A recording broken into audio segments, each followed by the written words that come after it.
अस्सलामु अलैकुम मुहतरम नाजरीन। बनी इसराइल में दो भाई थे जिनमें एक मुसलमान था और दूसरा काफिर, और थे दोनों दुनिया के शिकारी। काफिर बुत को सजदा किया करता था, मगर जब मछलियों के लिए वो जाल दरिया में डालता तो उस कदर मछलियां उसमें आ जाती थीं कि उसको खींचना मुश्किल हो जाता था। मगर मुसलमान के जाल में सिर्फ एक ही मछली आया करती थी। मुसलमान उसी पर सब्र करके खुदा का शुक्र अदा किया करता था। इत्तफाकन एक रोज उस मुसलमान की बीबी अपने मकान की छत पर गई तो उसकी नजर काफिर की बीबी पर पड़ी, जो जेबर और बेहतरीन लिबास से आरास्ता थी।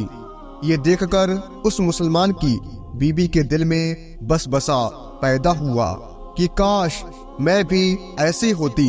तो उससे काफिर की बीबी बोली, तू अपने शौहर को आमादा कर ले, वो भी मेरे शौहर के माबूद यानी बुत की इबादत किया करे, ताकि तू भी मेरी तरह मालदार हो जाए।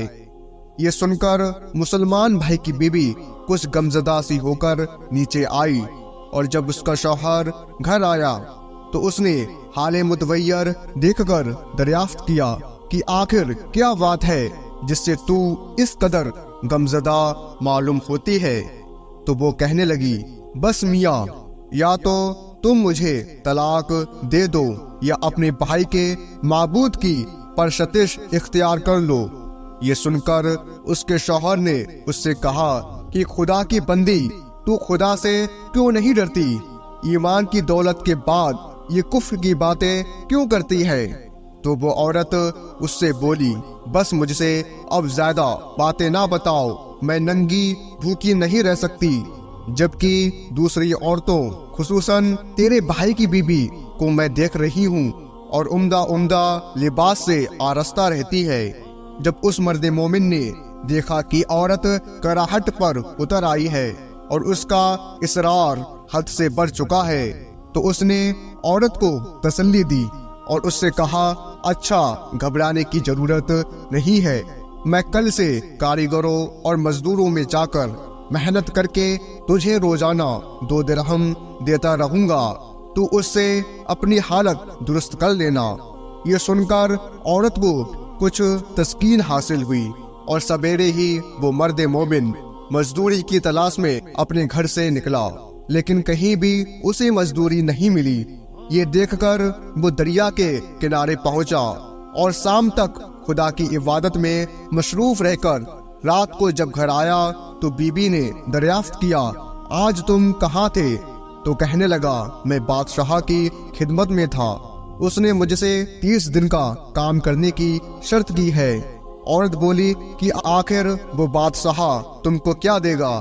तो उसने जवाब दिया, मेरा बादशाह बड़ा करीम है और उसके खजाने मालो दौलत से भरे हुए हैं, वो मुझे वो देगा जो मैं चाहूंगा। चुनाचे उसी तरह बराबर वो अपने माबूद बरहक की इबादत में मशरूफ रहा।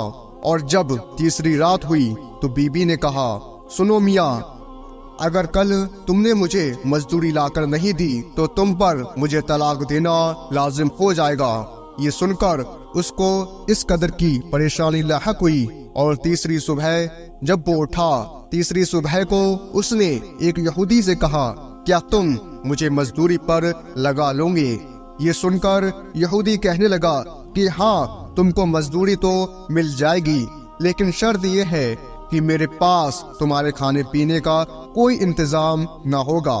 चुनाचे वो मर्द मोमिन रोजा की नियत करके यहूदी के साथ हो लिया और हक ताला के हुक्म से अल्लाह का नेक बंदा 29 अशरफियां एक नूरानी तवाक में लेकर उसकी बीबी के पास पहुंचा और कहने लगा, मैं बादशाह का काशिद हूँ, उसी ने ये अशरफियां मुझे लेकर तुम्हारे पास भेजा है और फरमाया है कि तेरा शौहर हमारे यहाँ काम करता था, हमने उसको ना छोड़ा, यहाँ तक कि उसी ने हमको छोड़ दिया और यहूदी के पास काम करने के लिए चला गया।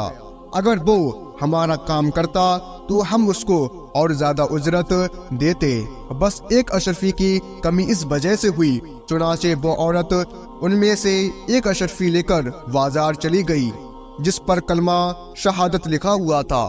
صرافہ نے 1000 درم اس کی قیمت عورت کے حوالے کر دی، اور جب شام کو مرد مومن گھر واپس آیا تو عورت نے اس سے دریافت کیا کہ آج تم کہاں تھے؟ اس نے جواب دیا کہ آج میں ایک یہودی کے پاس کام پر گیا ہوا تھا۔ تو بی بی کہنے لگی کہ آخر بادشاہ کی خدمت رد کر کے تم دوسرے کی خدمت کیوں کرتے ہو؟